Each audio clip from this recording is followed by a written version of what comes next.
Well, hello, internet friends. My name is Bay. Welcome to the Battle for Azeroth beta and the second pass for the Assassination Rogue, which is still Assassination Rogue. Might be a short video. I'm going to go over talent adjustments, spells, abilities lost or gained, what has been kept from your Legion artifacts or legendaries, new graphics, a brief overview of the war mode talents, and any GCD changes. There will be no true gameplay in this video, in this whole series, so consider this more of a one-man podcast walkthrough primer, what your spec is going to be like going from Legion into the Battle for Azeroth, and the entire second pass testing VOD with all the nitty-gritty and the 3+ hours we went through everything is down in the description box below. It's on my Twitch channel. You can go to the link there or grab it over there on the Twitch page. And then, of course, if you have any questions, comments, feedback, thoughts, leave a comment down below in the description section down there. And we can go from there, have a discussion about some of the things, because there are some baseline tweaks here that are interesting. And of course, if you're new to the channel and enjoy my ramblings, or you have not thought of it yet, hit that subscribe button and be alerted whenever a new video comes out. Maybe hit that bell icon next to subscribe. That's the notification button, let you know when things come out. So, we're sitting here by our Trofles friend. Have anything ancient to trade? Needs to be at least 2 centuries old. So, nothing 2 centuries old, Mr. Turtleman, but we do have some changes to the overall play of the Assassination Rogue, which really is still the Assassination Rogue. There are like 2 talents that we'll go through, but outside of that, there are some bugs that are still there from the beginning, from the alpha, which again, we'll see if those get taken care of, but we'll definitely have to wait and see on that. The biggest change overall, which is a numerical thing. It doesn't really have a ton of like sudden gameplay implications. You're like, oh my goodness. And it's the namesake of this video. Your mastery has been changed to increasing the damage done by your poisons and bleeds now. From just poisons is what live is currently. And rogue poisons and bleeds, rogue bleeds, warrior bleeds, feral druid bleeds, all scale with haste. So partial ticks, haste interactions, and particularly all of those that work around with the Assassination Rogue because of venomous wounds. So as your Garrote and Rupture deal bleed damage to poisoned targets every tick, you gain that 7 energy. Now this is very flatlined on live, but because of haste synergy and haste scaling now, this, at least on multiple target cross dotting, which is how Assassination Rogue does sort of AoE and cleave, it gets a little ludicrous where you cannot spend your energy fast enough. There is no globals. You can't, because you're 1 second global cooldown locked spec, right? Because you're a rogue. So it's overall an incredible baseline feel, which is the one thing that comes up with like the talent discussion a lot, is that basically all the rogues take vigor because you just need that extra bit of oomph, right? But that may not be the case anymore, and of course more on talent as we get into it. So Seal Fate still is the exact same thing as you're used to right now. When you critical strike with a melee attack that generates a combo point, you'll gain an additional combo point per critical strike. So a double crit mutilate is 4 combo points, right? A single crit is 3, that kind of stuff. And of course Fleet-footed is still here. Any other basic stuff that I might not go over in this, consider it the same. But first off, what you've kept from your artifact is the urge to kill energy regen trait. So this is on Vendetta, where you generate 60 energy over 3 seconds, which has changed from 2 seconds on live to help avoid capping energy, I imagine. So that is still here, which feels very nice in the opener. There is a slight poison update overall. So your poisons are, of course, just deadly, wound, and crippling poison. You'll see here that I have leeching poison talented. The verbiage on this has been changed now, that leeching poison adds it to deadly and wound, granting you 10% leech. So of course you have 1 non-lethal. I mean, you choose your lethal poison, and if you have deadly poison on with leeching, it just automatically applies it. You get it on top of your other poison effects. So that is a little bit of a quality of life tweak for rogues. Mainly, of course, assassination with the poison interactions there. Mutilate costs 50 energy, down from 55, which is just a slight tweak. So you're getting more energy back from your Venomous Wounds interaction because of haste scaling. Mutilate's a little bit cheaper. We also had Groat, which is now a 6-second cooldown, down from 15 seconds. This is going to be just your helping you cross dots. So you actually have more uptime on Groat on multiple targets, up to 3. The first one will fall off at that point, but still. And this can, of course, stack with the bleed and poison scaling here. Your Shroud of Concealment for all rogues was updated from 20 yards to 30 yards, which just looks ridiculous. But the joke I always say in every video about this is that people will always find a way to walk out of it, I suppose. But that's your Shroud of Concealment update. And baseline, that's it. Crimson Vial is on the global cooldown now. That's one of your global cooldown changes. But of course, your other abilities that you're used to seeing that are on the GCD are still going to be there. Fate has a pretty huge overall nerf, I would put it at. So Feint is now a 15-second cooldown that costs 35 energy and down to 40% area of effect damage avoidance. We knew it was coming. The toolkit of survivability on rogues has always been huge. It definitely took a hit in the Feint category, as well as Cloak of Shadows is now a 2-minute cooldown, up from 90 seconds. But all these are still off the GC like they would normally be. These are not changed, just Feint being changed. So it's on the global, but with a cooldown now. So using it properly is going to be a bit different than you're used to. But everything else, let me double check my notes, is all the same. Yep, outside of the baseline rogue stuff. So nothing else changed with your energy and anything like that. I do have Deeper Stratagem talented right now, so keep that in mind when you're seeing talent combinations. But I mean, Poison Knife still does what it does. Everything else is as it is. Tricks of the Trade coming up in power, potentially because of the tank threat change. Tanks only generate 4 times threat now instead of 10 times threat. So actually having a use for Tricks of the Trade and your threat, boost to the tank sticking would be a bit of a thing you haven't seen in a whole expansion. But that's really the baseline of it. You're still going to be an Assassination Rogue. You're still going to have the whole pooling play style here. This is going to be a bit of the overall take. Of course, I have a bit of a different talent build right now, but we'll go over all those very soon. We'll pool a little bit here, get a Poison Blade in there with an Envenom. Oof, that's actually pretty juicy. Show off the Vendetta energy regen real quick here. Kind of wasted a combo point there, but, Vendetta energy, whatever, it's not a big deal. But you still have this sort of slow-ish paced play style. And there, of course, is the wonderful Poison Bomb that I'm sure you're ready to get back into playing. You know what? We'll just do that. This is kind of not what you want to do, but I don't want to waste the combo point because I didn't get a crit there. And then one more, maybe? Sure, didn't crit, but okay. But you still have this style, right? That talent you just saw there changes that just slightly. But as I went over the whole AoE madness earlier, right? So watch as this sort of scales out of control. And this is how Assassination Rogue AoEs. You're going to be cross-dotting, putting up your poisons, and then cross-rupturing. And then eventually, once you get enough targets with your rupture ticking, and of course your haste synergy there with your bleeds and your poisons, you're going to have no way to spend all this energy. This is only on 4 targets too, right? And I'm getting really bad Seal Fate procs right now. Feels bad. Can I have more than 1 combo point per? That'd be wonderful. Thanks. But yeah, here we are at the point where I cannot spend my energy. It's only on 4 targets. Save me. Help. And you are seeing Poison Bomb, the new talent version proc there, off of applying the rupture. So again, you see this, it just keeps going and going and going. You know what? I'm even gonna do something really dumb. Give me a Poison Bomb. Damn. But that's the 2 different versions of how Assassination Rogue kind of feels in different situations there. So I'll bring up your talent panel from live and sort of go over what has changed.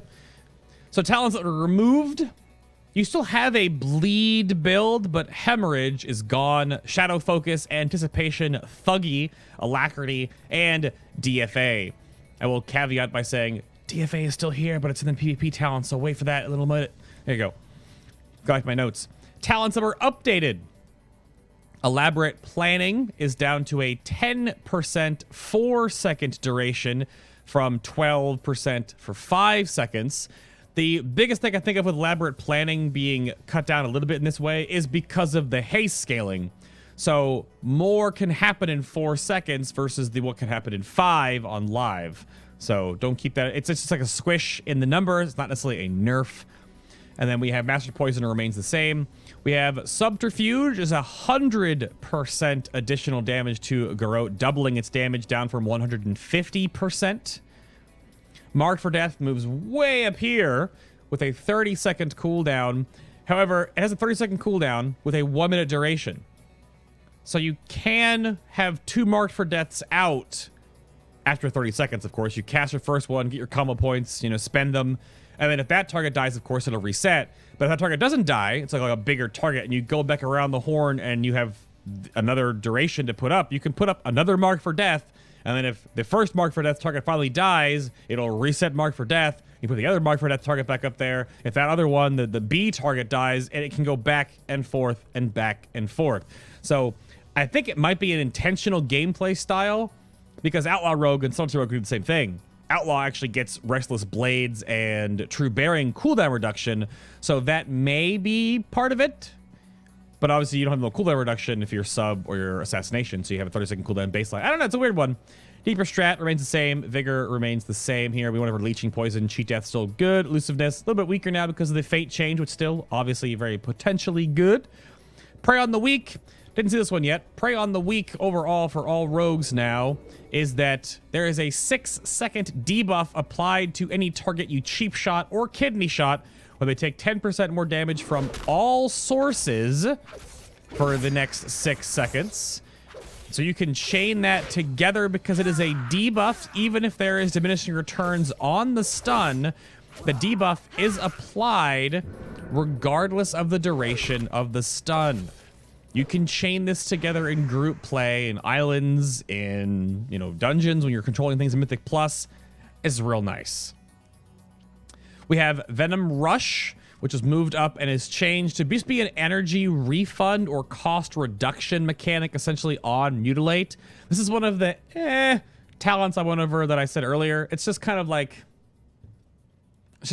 okay, I guess. It's not really great, but it looks like it's the easier one in this rogue because it competes with Toxic Blade, which obviously has the gameplay ability of trying to get 2 Envenoms in the same window and then not wasting any combo points, then hopefully getting Poison Bombs at the same time. Blah.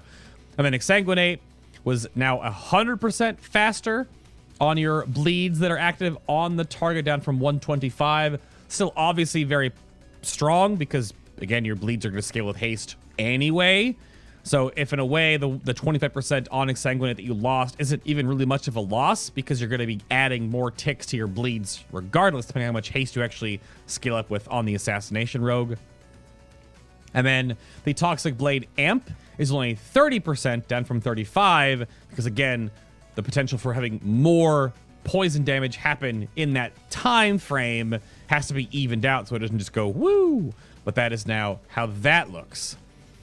Talents that were added. You have Blindside. You've seen this a couple of times in my gameplay so far. And there is a very real bug with this right now where it says that it exploits the vulnerability of foes with less than 30% health. It's an execute. It activates at 35% health right now. So I don't know if it's supposed to be 35 or 30 or if it's bugged in either way or the tooltip's not correct. I have no idea. Mutilate has a 25% chance to make your next Blindside free and usable on any target regardless of their health. So a bit of that sudden death arms warrior style proc reset.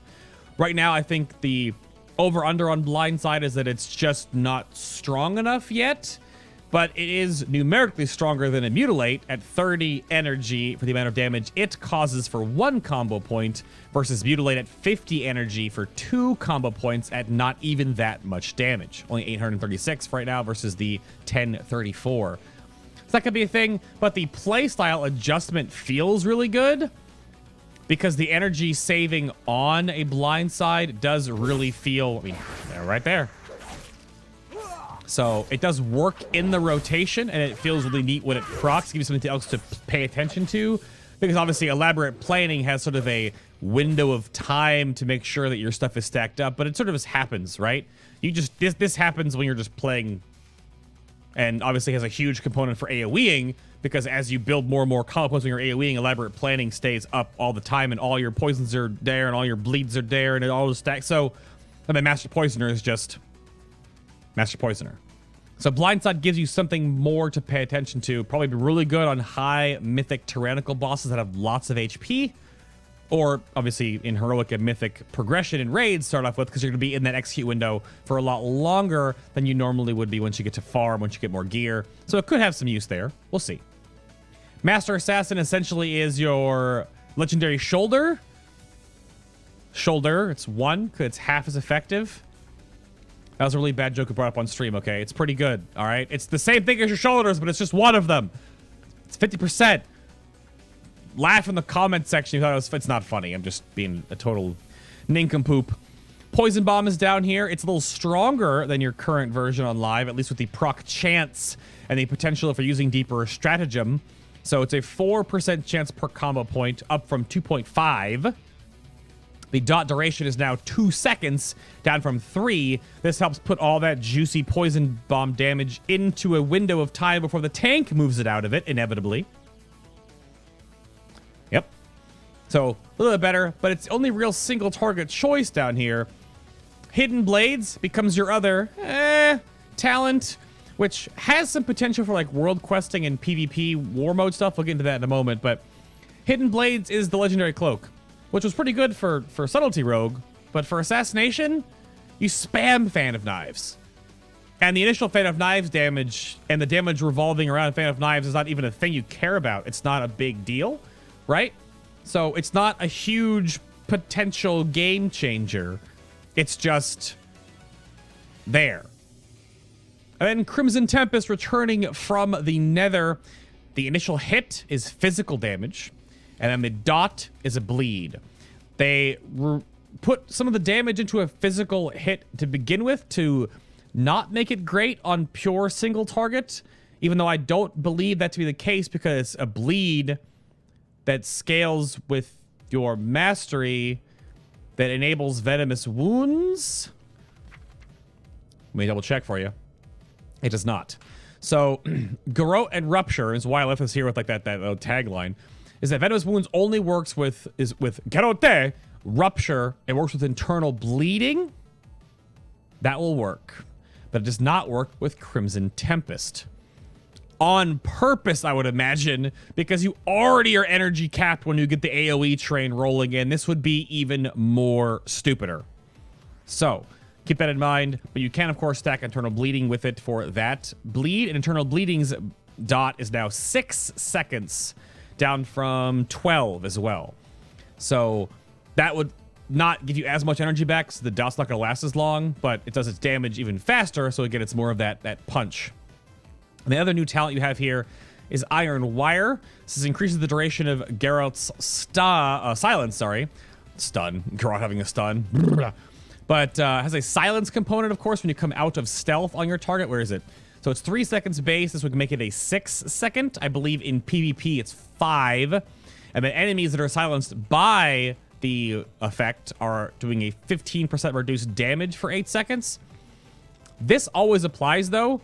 But it also makes Garrote better in both for casters and for melee DPS. Because if you don't silence a melee, they can't do certain things, but they'll just nerf their damage for 8 seconds, which obviously works there too. This tier right here is one of is really nice. The Internal Bleeding Iron Wire Prey on the Weak tier has really nice potentials for different build combinations. It is interesting if numbers are right or the situation presents itself for you to use it. But overall, that's just your build, right? That is your talent build. The shenanigans with Night Stalker snapshotting, where you would vanish from combat and put up a 6-stack Rupture with the 50% additional damage Night Stalker, and then exsanguinate the crap out of that for burst, is totally a thing, right? Subterfuge having the opener where you would did this on stream just to see what it felt like, I guess. But we'll take Master Poisoner here. Is that you can still do this kind of stuff where you would open with your Garrote and then do this and one of these and one more of those and then internal and then yeah. So that's a double damage Garrote inside of the Exsanguinate window and inside the Vendetta window. And of course a 6-stack Deeper Stratagem Vendetta Rupture as well. So that's a pretty serious potential for a bleed style build because you can obviously play around with Exsanguinate for there. And then Master Assassin, of course, has the shoulder version where you would use it to either open with a Mutilate, and then you keep the 3 seconds of crit afterwards, and getting crit mutilates is up to 4 combo points at a time. So again, potential for Vigor, obviously, because you just get 4 combo points and use Envenom, 4 in Envenom, 5 in Envenom, or again, get 6, depending on how your builds work out. But it's obviously only 50% more, not 100% more. So all that shenanigans is still definitely there with your stealth tier and how you may or may not use Vanish for a DPS cooldown. Go for it. Let me know in the comments down below. Obviously, the Ravenholt folks over at the Discord or on the website will figure all the stuff out and give you all the nitty-gritty and Shadowcraft it up and Simcraft it up and give you all the potentials. But if the numbers are really close on different styles of builds here for the Assassination Rogue, which is the hope for BFA on a lot of the specs, is that you can just play whichever build you'd like to play based on if you want to play Poison, you want to play a very, straightforward build, or you want to play the Exsanguinate Bleed build. I don't know. I have no idea. Exsanguinate does speed up Crimson Tempest as well, but again, if that doesn't scale really well, or if there's maybe a potential for like a Mastery crit build, that could be really good to see that. We'll see. I'm not sure, but it looks neat so far. So we'll go over War Mode stuff real quick. Again, the only global cooldown change, I believe, is just the Crimson Vial. So War Mode, we did confirm on stream that it was cut down a little bit, so it's a 10% increased XP gain from doing monsters and completing quests. When you have War Mode turned on, which you activate in your capital cities of not Ironforge, it's not a capital city, Stormwind or Orgrimmar, goodness, that you'll then be sharded into the PvP War Mode. And then when you're over the open world, in any of the new content or any of the old content, you'll be flagged and sharded with anyone else that is also doing the same thing on the opposite faction. Bonus honor for killing enemies on the opposite faction. If you go on a 10+ kill streak, you'll become an assassin, and what you will do is you'll have a 15% damage and healing amp until you die, and then you get access to any of these. So you get access to one of your medallion talents, whichever one you'd like to pick, and then you get to take and put together any 3 of these talents at all. That means they're available for world questing, these are available for PvP islands, obviously arenas and battlegrounds, and then of course the open world. So we have the new DFA here, which still has the animation bit, but no longer has the AoE shadow damage and then the finisher. It's just the finisher at 15% stronger. So in this case, it's a 15% stronger in Venom. So yes, you can do the Death from Above, PvP, Deeper Stratagem, Night Stalker, Vanish, DFA from the shadows for 50% more damage and 15% more damage on an ability that ignores armor, gets poison damage that then scales with your mastery, which you can put into a Toxic Blade window. Go for it. That's the fantasy, right? I guess. Smoke Bomb is back. 3-minute cooldown where you create a cloud of thick smoke and an 8-yard radius around the rogue for 5 seconds. Enemies aren't able to target into or out of the smoke cloud. So you can do the Smoke Bomb, Internal Bleeding, Exsanguinate, Super Bleed, Burst build on some healer in the back corner that's trying to catch up their team. Dusted, right? Go for it. Then Flying Daggers is the Fan of Knives PvP talent where it increases the radius by 50%. Now, this will be a 15-yard AoE now. 150% more damage when it strikes 3 or more targets. So this is what I went over with Hidden Blades, because it was suggested to me in chat that there is a potential-ish possible thing for world questing where you can take Flying Daggers and Master Assassin and Hidden Blades, and you'll always have this 400% damage, usually when you go between mobs a lot of the times, or go between quest nodes or whatever, where you can open up with Fan of Knives on some quest mobs, right? 2 or 3, you know, obviously 3 or more targets in this case. Even as the AoE is helpful though for playing a bunch of stuff together because you can survive it, right? You're rogue.